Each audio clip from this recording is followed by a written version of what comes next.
Olá, meu nome é Liz e meu grupo vai falar sobre análise das demonstrações contábeis. Ele é composto pelo Jonathan, pela Júlia e pela Ju, além de mim. Eu vou começar falando sobre análise horizontal. A análise horizontal trata-se de um processo de análise temporal, através do qual é possível verificar a evolução das contas de forma individual e em grupos por meio de números e índices. O primeiro passo é estabelecer a database, que será o índice 100, e o segundo passo é efetuar a regra de 3 para encontrar os valores correspondentes referente aos anos seguintes. Basicamente, eu vou escolher os anos que eu quero que sejam analisados. Por exemplo, eu quero analisar o ano de 2020 e 2021 de uma empresa, então eu tenho que ter como ano base o ano de 2019. Esse meu ano de 2019 vai apresentar todo o índice 100, e é a partir desse índice e dessa regra de 3 que eu vou fazer o cálculo dos índices dos anos subsequentes. Segundo a SAF Neto, a análise horizontal com base negativa precisa de atenção, pois os números índices ficam incorretos, de forma que a análise é ilusória, sendo necessário trocar o sinal da conta no período base. Aqui, depois que você faz a análise, se tiver um valor negativo, o resultado dele, independente se for maior que 100, ele vai permanecer negativo. A análise horizontal ganha mais sentido quando analisada em conjunto com a análise vertical, pois a relevância das variações ocorridas ao longo do tempo depende da magnitude de cada conta de resultado. Aqui a gente tem um exemplo de análise horizontal. Como a gente pode ver, a coluna 1 é o ano que foi escolhido como base, e a análise foi feita nos anos 2 e aqui seria 3. A maior característica da análise horizontal é que você faz a comparação da mesma conta, só que em anos diferentes, diferente da análise horizontal. Aqui eu vou dar o exemplo do custo de produtos vendidos. Como a gente pode ver, o ano base dela foi 610. Normalmente essas análises elas são feitas em empresas do lucro real. Então, esses valores provavelmente seriam em milhões. Mas como é só um exemplo didático, eu vou usar 610 mil. 610 mil como ano base, no ano posterior diminuiu para 600 mil. Então, a gente vai fazer 600 mil dividido para 610 mil é igual a 0,9836. Vou multiplicar pelo 100, que é o meu índice, deu 98,36. Com o processo de arredondamento, deu o valor que está aqui, 98,4. No ano posterior, aumentou para 620 mil. Então, o que a gente vai fazer? 620 mil dividido para 610 mil, porque como é uma comparação anual, temporal, a gente vai fazer sempre com o ano base. Sempre vai comparar o valor com o valor do ano base. Deu 1,016 multiplicado por 100 dá 101,6. O que a gente consegue enxergar? Que comparado ao ano base, que seria 2 anos atrás, a empresa teve um crescimento pequeno, porque aumentou apenas 1,6%. Mas quando a gente compara com o índice do ano anterior, o aumento foi um pouquinho maior, porque ele tinha diminuído, estava em 98,4 e foi para 101. Então teve um crescimento de quase 2%. Um exemplo também aqui nessa DRE sobre o que o Asaf Neto falou é na questão do número negativo. Na conta resultado antes dos tributos, 50 mil negativo, menos 50 mil, dividido para 10 mil, é igual a menos 5. Vezes 100, menos 500.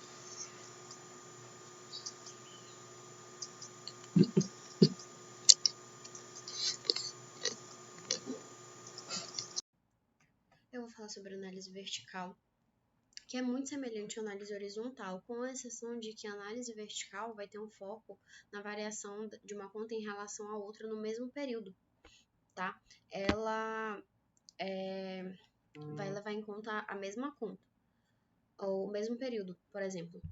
Aqui nesse ano 1, vamos supor que eu queira saber a porcentagem relativa ao ativo circulante.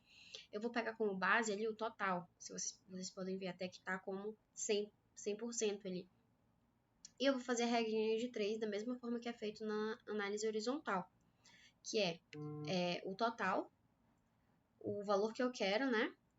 3.396 e dividido pelo valor total, que é 5.174, vezes 100, que vai dar esse 65,6%. Então, a análise vertical ela vai analisar a variação de uma conta em relação a outra conta dentro do mesmo período. Então, assim, a análise vertical vai fazer a análise do ano 1, análise do ano 2 e análise do ano 3. São 3 análises diferentes da análise horizontal, que eu vou tomar como base o ano 1 e eu vou fazer a regra de 3 baseado nesse ano base, né? Tem essa diferença.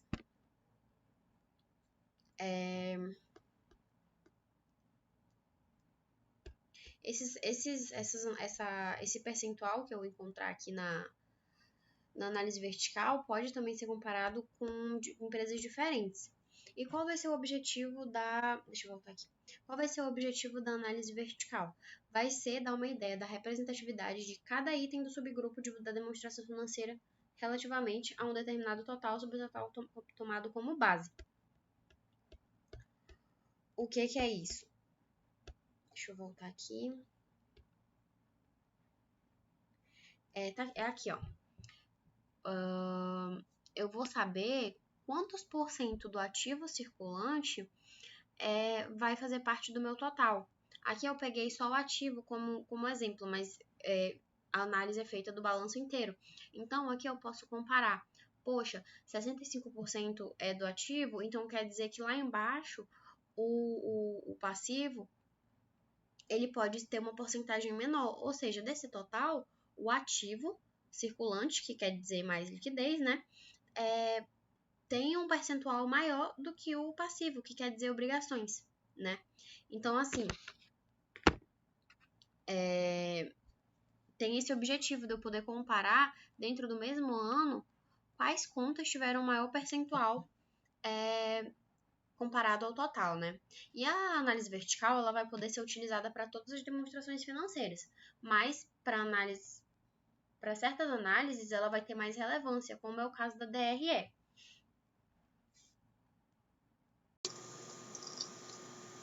Agora eu vou falar sobre os índices de liquidez.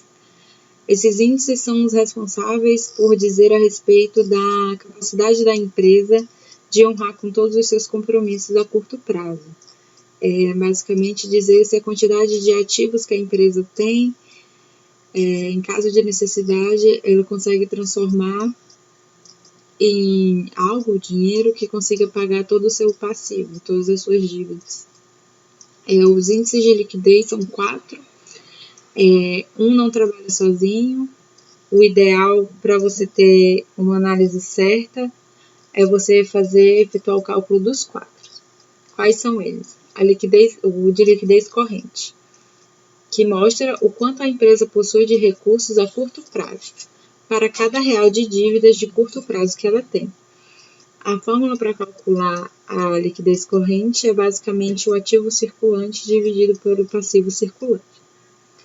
O índice de liquidez seca mostra a parcela das dívidas de curto prazo, que é o passivo circulante, que poderiam ser pagas pela utilização de itens de maior liquidez no ativo circulante. A fórmula para descobrir o valor da liquidez seca é ativo circulante menos estoques, menos despesas antecipadas, divididas por passivo circulante. O índice de liquidez imediata é a parcela das dívidas de curto prazo, que seria o passivo circulante, que poderiam ser pagas imediatamente por meio dos valores relativos à caixa e equivalentes, que é o dinheiro que está ali disponível, dinheiro mesmo.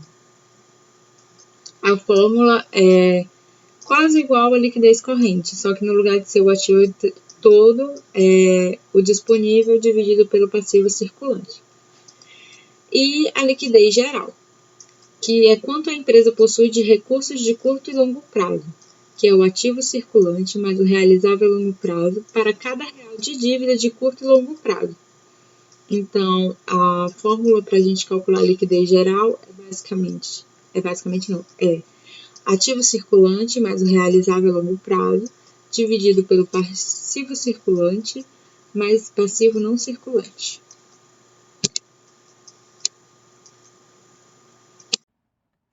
Eu vou falar sobre os índices de estrutura patrimonial. E esses índices eles vão ser utilizados para análise da estrutura patrimonial, que vai estabelecer relação entre as fontes de financiamento próprio e pagadores da entidade. Ele vai evidenciar se a entidade é dependente ou não de recursos de terceiros. E aí, os índices vão ser o índice de endividamento, o índice de composição de endividamento, o índice de imobilização do patrimônio líquido e o índice de imobilização de recursos não correntes. Começando pelo índice de endividamento, ele vai mostrar quanto que a empresa tem de dívida com terceiros para cada real de recurso próprio que ela vai ter. Ele vai indicar a dependência que a entidade apresenta com relação a terceiros e a que risco ela está sujeita por conta disso. A fórmula do endividamento vai ser o capital de terceiros dividido pelo patrimônio líquido.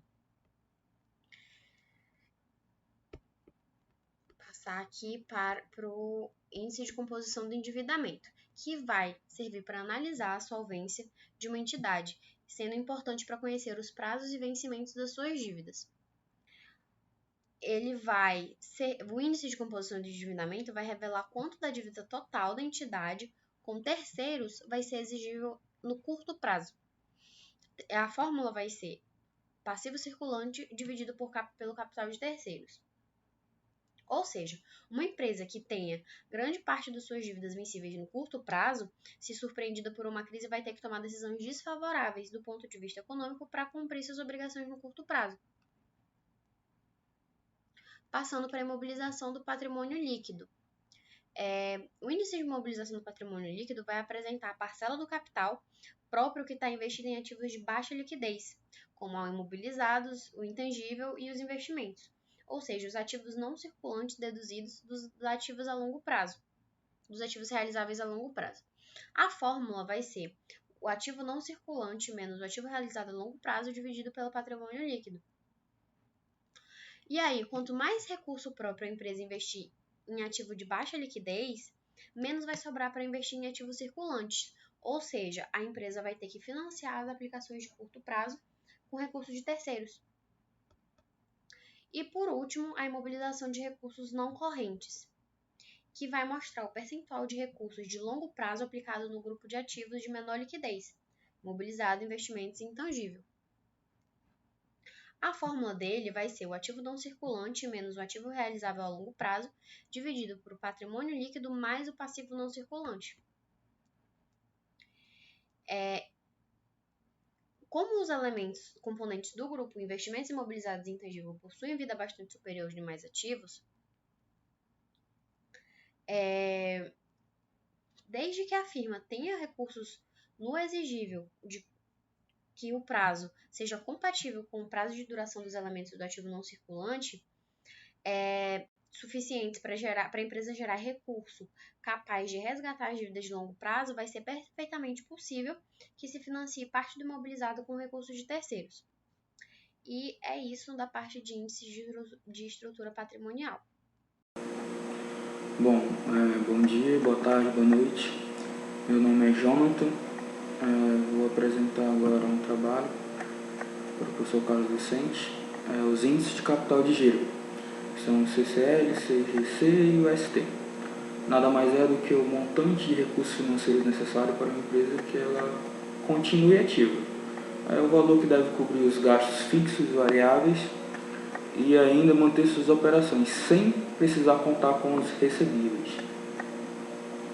Nós temos lá o capital circulante líquido que são as fontes de curto prazo que devem ser utilizadas para financiar as aplicações de curto prazo, que é o ativo circulante menos o passivo circulante.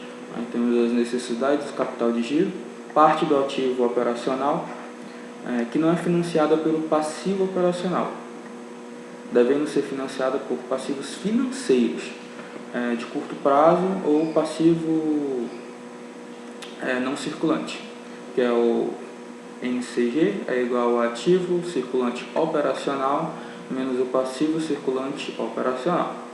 E por último nós temos o saldo em tesouraria, que sinaliza a política da empresa em relação saldo em tesouraria é igual ao ativo circulante financeiro menos o passivo circulante financeiro. Nós temos aqui, por que isso aqui é interessante para a empresa analisar esses índices?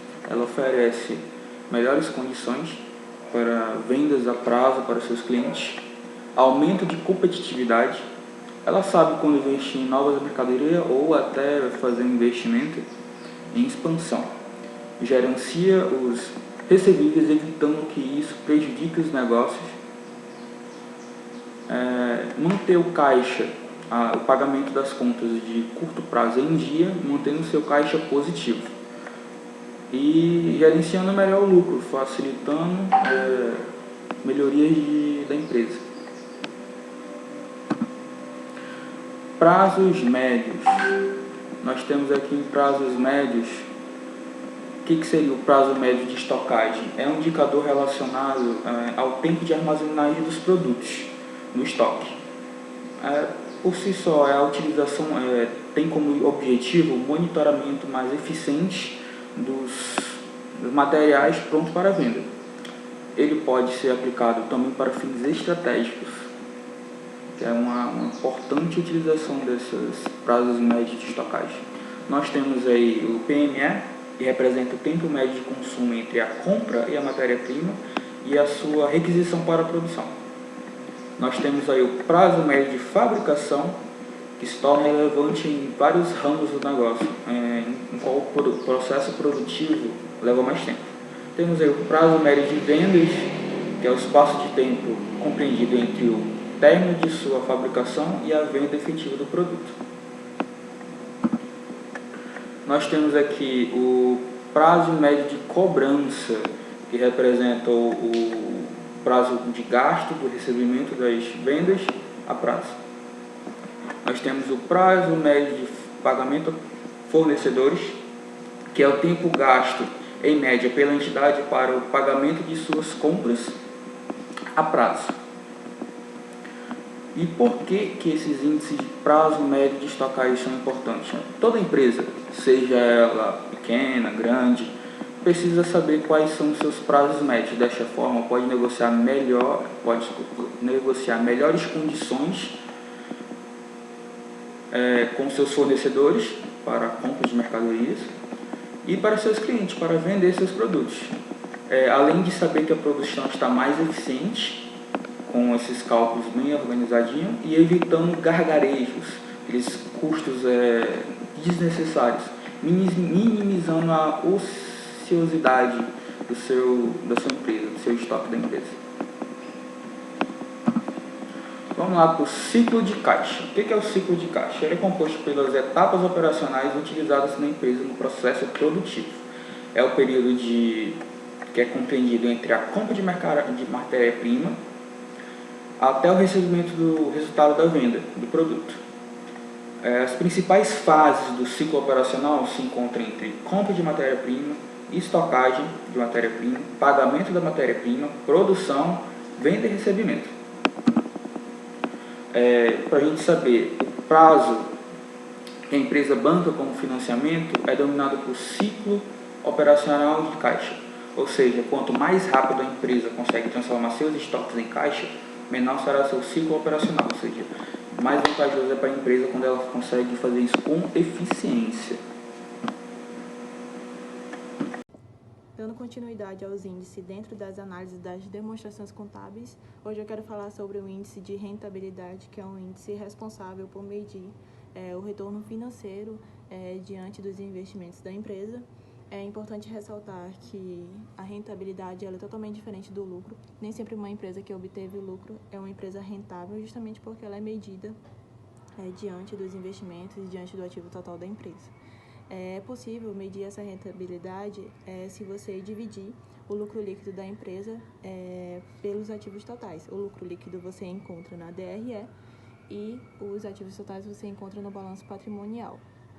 Também temos dentro desses índices as fórmulas dos cálculos para medir o giro e a margem da empresa. Assim você consegue descobrir se você está tendo uma margem maior ou um giro maior. O giro da empresa ele é possível calcular se você dividir a receita pelo ativo. Todos eles multiplicados por 100, que vai dar uma margem em percentuais. E a margem você calcula pelo líquido operacional dividido pela receita e também multiplicado por 100, que ele vai dar uma margem em cálculos decimais, em números decimais. Se você quiser também descobrir a rentabilidade, é só você multiplicar a margem pelo giro, que você vai ter também o valor da sua rentabilidade. Lembrando que esse é um indicador muito que interessa muito os gestores, porque